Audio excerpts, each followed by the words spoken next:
jafe-jafe bi nga xamante ne moom moo opposé ak groupe des médias ndax sénégalais yi nag dafa xaw a mel ni ñoom dañu jàpp rekk ne mbir mi daal benn côté la féete walla boog ñu xaw a fàtte li nga xamante ne moom moo indi jafe-jafe bi foo tollu Fara Diassé liggéeyul moo tax ñu dàq ko walla Fara Diassé internautes yi sax di laajte man lan laa def bañ jëlee ma fi dama ne woon nag duma ci wax dëgg yàlla ndax mbir mi yàgg na bientôt 1 an ndax août septembre la woon fin août début septembre li xew mooy lan mooy comme ni ma ko waxee fin août début septembre le 10 on était le 10 septembre dañu toog ba la DRH directrice des ressources humaines Yaay Tuuti Niang je le cite nommément wooñu personnellement man woona ma vers 17 heures ne ma ñun daal xam nañ ne yéen a ngi xaar seen payoor ma ne ko waaw d'ailleurs sax man day naroon naa woote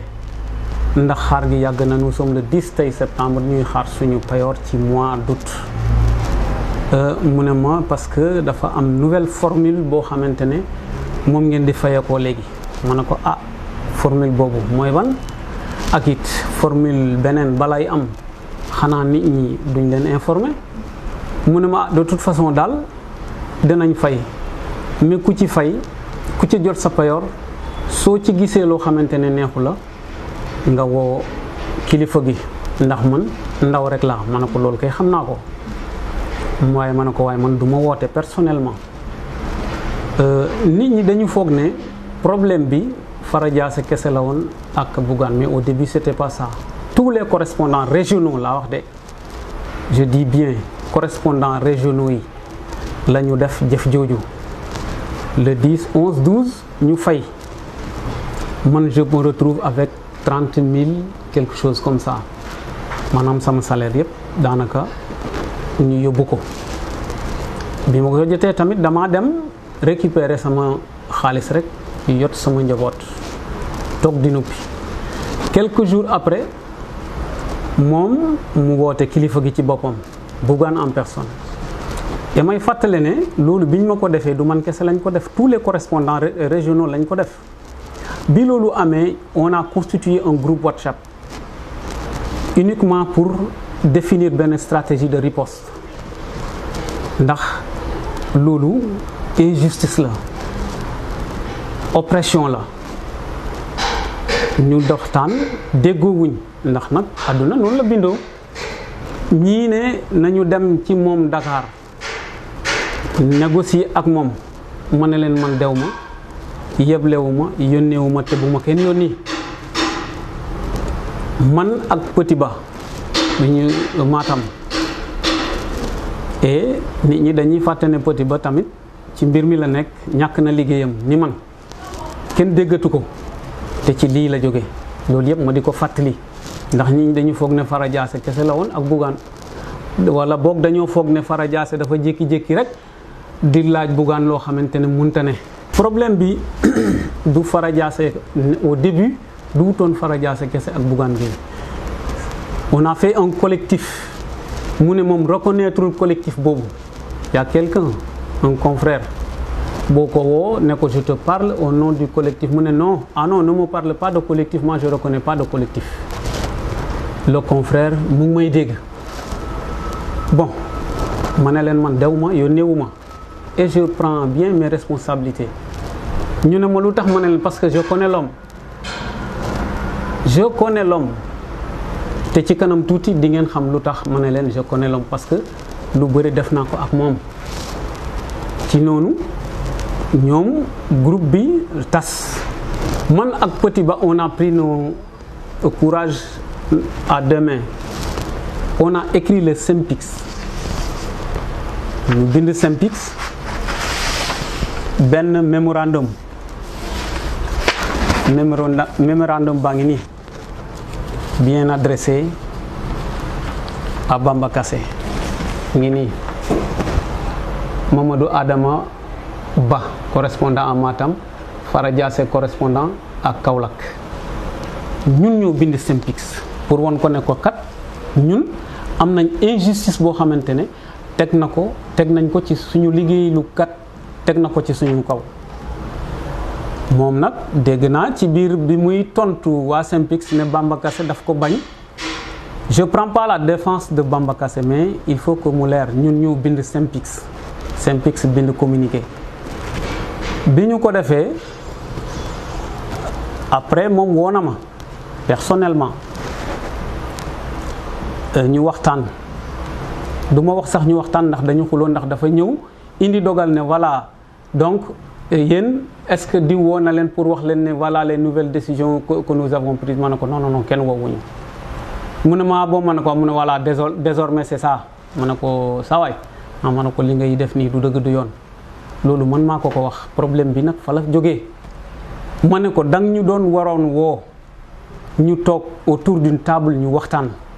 On a travaillé jusqu'à fin août, nous sommes aujourd'hui le 10 septembre balaa ngay dagg suñu salaire da ngay toog ñu waxtaan nga ne ñu lii ak lii kat moo tax ma bëgg a def lii ak lii. parce que DRH bi ma wooyee wax ma loolu ma ne ko yow yéen da ngeen ñuy réduire en PJ parce que dafa ne alors danañ leen di fay léegi en fonction de vos envois ma ne ko kon yéen da ngeen ñu bëgg a réduire en PJ ma ne ko jamais je n'accepterai pas sans pour autant ñu toog autour d'une table waxtaan. Et c'était ça la logique defu ko woowul kenn toogut ak kenn waxtaan ak moom mu jël dogal teg suñ kaw dama ne loolu du dëgg du yoon amul benn entreprise buy doxee noonu. dégg naa ko nag barki démb mu wax ci Walfadjri d'ailleurs loolu sax moo tax mu génn def sortie bii ndax dafa métti depuis 1 an nga topp nit ki liggéeyul fu plateau bu mu toog fépp fu mu toog ne Fara Diassé liggéeyul jël ay liggéey katam monté leen contre Fara Diassé ñii di def ay vidéo ñii di def ay plateau di ma weddi ak a def yëf di yàq sama der ci liggéeyuma samay mbokk ne fi samay njaboot ne fi donc il fallait que man ma indi réplique bii lii moo tax ma ñëw parce que nag kilifa la mais man it kilifa laa bi affaire bi demee noonu alors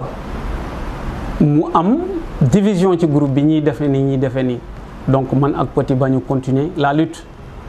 man quand il m'a appelé dégg na ma quand il a appelé Petit Ba dégg na li Petit Ba wax ko won naa ko carrément ne ko li nga def du dëgg du yoon xëy na wax jama ko wax neexu ko ma toog ba benn bés ñu yebal ay nit ñu ñëw comme ni ngeen ko xamee fekk ñu ma fa ñu dajji sama bureau changer serrure ya yóbbu matériel ya fa nekkoon sama bagaasu jabar ak sama bagage yi bopp des ca biir ma toog nag lu mat weer ak ñaar fukki fan mënumaa jot ci samay bagage yi jabar ndax nee na moom yoon moo ko may mu def loolu mais je crains ban yoon ak naka la yaa ngi dégg loolu yëpp ma di ko muñ toog une semaine tege ci sama benn concert woo ma ne ma alors y'a quelqu'un bu ko oo woon ko ne ko dafa bëgg a intégrer groupe des journalistes de Kaolack parce que il est nouvellement affecté au poste de correspondant de D-Médias à Kaolack ma ne ko loolu day yëguma ko mais nag comme noonu la demee ma ne ko yàlla baax na man maa ngi toog yaa ngi dégg problème bi nii la demee toog naa nag waa ji mu ngi exercer comme que ñaari nit mënuñu nekk ci benn poste man it ma toog loolu mooy dàq boo xamante ne bu naqadi la affaire bi nii la demee nee na ku la dóor ba kurpeñ ci bët dangaa bëgg mu gumba dëgg la xëy na mun na ko jàppee noonu waaye dama koy laaj moom nit kiy liggéey ak yow fukki at ak benn di fayeeku di suturlu ak njabootam nga xëy na ko dàq naa la loolu yow mën ngaa tiim nit jam ko paaka mu dee moom nee na kurpeñ laa ko dóor parce que dama ko yóbbu ci justice mais moom paaka la ma jam sant yàlla nag depuis boobu ba léegi toroxuma salaire am bi fi ma féete woon yàlla nga ma fa féete boobu ba léegi boobu ba léegi yàlla nga ma fa féete waaye nag duma mës a nangu ñu may nappaaje duma mës a nangu oppression loolu moom depuis ba may ndaw ba léegi la lim bëgg a teg suñu kaw xëy na ñeneen mun nañ ko nangu mais man Fara Diassé duma ko nangu tey duma ko nangu ëllëg yaa ngi dégg mënuma comprendre nit ki liggéey boo weer dee sur la base d'un contrat bien défini nga ñëw dagg salaire am waxoo ko fay ko lu la neex ba pare ne ko nag léegi désormais fii lii laa lay commencer fay. affaire yi policier boobu li mu def ci policier boobu gërëm naa ko sant naa ko xam nga lu tax ñàkk liggéey dafa métti soo gisee ku la ci dimbale jël dafa métti policier bi yéenewuma ko woon loolu yaa ngi dégg toog di liggéey di yóbbul sa njaboot ba ñu xëy na la ci biti loolu métti na trop ku ko ñamul rek xamaloo ko man ñam naa ko xam naa ko kon su ma gisee ñu dimbale ko te muy ab sénégalais ni man wax dëgg yàlla ak lu mën a xew ak lu ma mën a opposé ak moom danaa ko rafetlu waaye dañuy wax ne mbay ci sa wewu tànk du dëgg sénégalais la man sénégalais laa du dëgg man nekkoon ci entreprise am di fa liggéey fukki at ak benn wax naa la fukki at ak benn 2009 laa fa nekk ba 2020 liggéeyal ko nag lu ne te dinaa ci ñëw nee na liggéeyuma liggéey ko lu ne waxuma ne ndimbal li mu ko jox man maa ko gën a yelloo déedéet ndax nag moom xaalisam comme ni mu koy waxee à chaque fois nit du mere nit ci alalam nit du mere kenn ci li nga xamante ne moom nga moom waaye nag sama maam da daan wax ne nit du gàll lum namput nit du gàll mukk lum namput policier boobu daal li ma koy ñaanal mooy contrat bañ ko signal te moom buggaan mu signal ko yal na ko jig njobootam man mii maa ngi wéy yàlla mi ko indil wërsëg boobu yàlla mel ni mi moo ma indil beneen wërsëg ba ma dàqee ba léegi wax dëgg yàlla maa ngi suturlu bu baax a baax samay njaboot a ngi suturlu taxawuma fenn yalwaan yaa ngi dégg kon nag loolu moom dama koy rafetlu waaye nag du ma wax ne am na fu mu gënoon a yella du ma ko wax de xëy na sénégalais yi ñoom danañ atte danañ wax ne mbir mii am na fu mu gënoon a yella ndax di liggéey lu nit waxuma dara fayuloo ko lu dul nga dagg salaire am man dama liggéey ba septembre août dafa dagg sama salaire septembre fayut na ko far sax nag su kii amoon léegi ma won la mail yi nga xamante ne man moom laa doon envoyé comme nee na man liggéey ma won ko sénégalais yaa ngi dégg fukki at ak benn nga liggéey ko ak amuloo congé man mosuma jël congé fukki at ak benn mosuma bind congé à des médias ne leen may leen ma congé ma dem te mosuma jël repos tamit je touche du bois feebar sax mosuma tëral bu ma teree liggéeyi bu dut bu mujj bi kon su ma liggéeyee xam na su ma liggéeyul xam na li ma xam daal mooy mësuma jël congé à des médias mësuma jël repos dem naa ba vie de famille sax daanaka amatuma ko woon loolu yëpp ngir bëgg liggéey yaa ngi dégg lii yëpp ay mail la lii yëpp septembre août ba septembre mooy mail yi ma mujjee envoyé yaa ngi dégg voilà ku bëgg ma jox la sama mot de passe nga xool sama boîte ak moom donc liggéeyuloo moom xëy na lii moo tax mu ne liggéeyu ma ak yeneen problème yoo xamante ne am nañ ko ci diggante bi yoo xam ne bëgguma ko suli fii waaw donc loolu laa ciy wax waaw ci wàllu liggéey bi ba léegi nee na liggéeyu ma waaye dama liggéey ba liggéeyal ko loo xamante ne rakkam wala amul benn correspondant bu ko liggéeyal ndax gëm sa bopp man maa diriger mission de prospection bi nga xamante ne moom la indi woon fii région Kaolack Kaffrine Fatick yëpp man maa ko diriger ñu pare ma sampal ko ay cellules loolu waruma woon sama diggante ak moom ndax journaliste la def naa bañ jàpp ma Fatick ndax gëm sa bopp boobu noonu téye ma amut lenn lu mu def lu dul envoyé ma un message bi ma ko envoyé message en garde à vue bi ma nekkee en garde à vue ñu ne ma fayal balaa ngay fay sa téléphone bi kan ngay woo je l'envoie un texto amut lenn lu mu may def envoyé lu dul gère ça avec diplomatie Bougane xamul ndax génn naa fi ñu ma jàppoon yëgut ko lijjantewut ko xanaa même su ma defee infraction su ma defee erreur sax li ko waroon mooy mu génne ma ci situation bi ba pare sanctionné ma mais lijjantiwul man ci lan laa nekk ma def accident de la circulation dans le cadre de mon travail ànd ak Serigne bu dem liggéeyi Mbadakhoune def accident amut lenn lu muy def lu dul woote réunion de direction ne duñ ma envoyé un seul franc parce que Serigne Mboup wax na ne jël nañu en charge loolu rafet na sama diggante ak moom ma nekk wax na ko nee na le travail c'est la collaboration aussi c'est la relation humaine sama soxna feebar dégg naa ñu laaj ko ñu ne ko kii dégg naa sax soxnaam gaañu na mu ne c'était avant lan la woon la bugg a wax sama soxna bu mu yal na suuf oyof ci kawam ba mu feebaree 1 an amut lenn lu ko ci ump dem naa ba et puis ba ma ne ko man même su fekkee ne yow sama relation professionnelle ak yow mënut laa may aw ma cotisation famille sociale mënuloo ci loolu ci loolu dara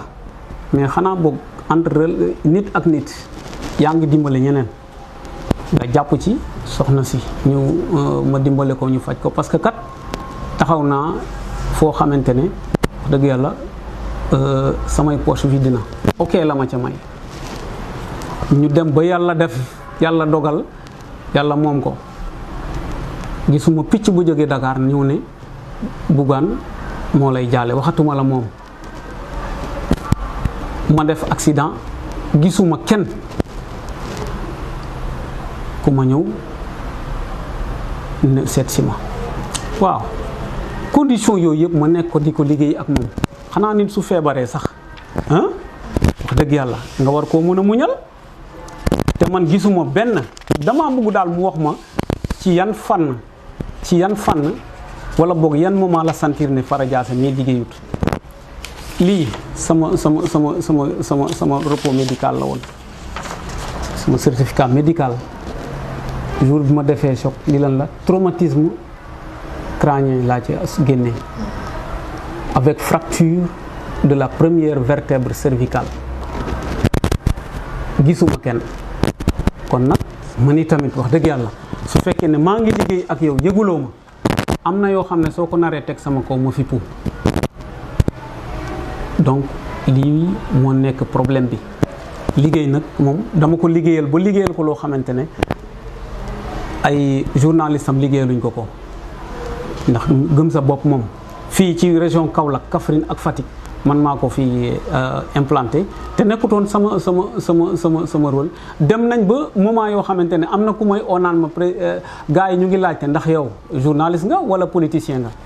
loolu yëpp dama ko defoon parce que dama jàppoon ne c'est un frère c'est quelqu'un de sérieux c'est quelqu'un qui respecte son employé mais dem naa ba gis ne vraiment kii jaru ko léegi nag li mu topp di wax ci sama der bi liggéeyul dama bëgg mu wax ma ban période la sentir ne liggéeyuma quelqu'un qui a fait avec toi 11 ans sans repos ni congé nga taxaw tey nga ne liggéeyut kon ban période ba bi may dàq dama liggéey fayut ma ko août mu dagg ko septembre ma liggéey ko le 4 moo nekk sama dernier envoi fayut ma ko kon donc ci côté boobu loolu laa ciy tontu waaw li ma bëgg daal mooy mu xam ne nit da ngay respecter sa employé ñun respecté nañ ko wala boog man Fara Diassé en ce qui me concerne jox naa ko cëru kilifa ci liggéey bi ak cëru sax kilifa ci yeneen ndax liggéeyal naa ko leneen loo xamante ne bokkut ci liggéey bi li ñu boole woon ci liggéey waaw te gisuma ko fenn nag ci mbooleem jafe-jafe yi nga xamante ne nekk naa ko feebar naa envoyé leen samay ordonnance 1 franc mësuñu satisfaire sama benn ordonnance waxutuma la nag ay doom ak jabar ak yeneen kon na arrêté franchement na arrêté wax na ko nit ku nekk am na droit xool koo xamante ne neexatu la nga dàq ko fay ko ay droit am loolu la wax mu ne Cheikh Niass mi bi ko waa ji laajee loolu la wax mu ne Cheikh Niass am na droit bés bu la xoolee ba neexatoo ko ci entreprise bi mu jëlee la fa dem jox la say droit mais moom loolu la def waaye nag dafa am lu mu fàtte dem na ba xool ne man mii neexatuma ko ci entreprise bi mu dàq ma waaye fay ma samay droit fay droit boobu nag loolu moo tax ma dem ci yoon parce que mënuma ko topp di ko bundu xat jotuma ko en quelque sorte yoon mi ngi fi nekk fi pour tous les Sénégalais et j'imagine que yoon dana wax droit donc loolu la xëy na gars yi dañ ko comprendreul ci biir tontu laajam mais moom wax na li mu bëgg a wax xool na ma neexatuma ko dàq na ma waaye du ma fay sama droit donc loolu moom le dernier mot revient à la justice loolu rek laa ciy wax jaa ngi jëf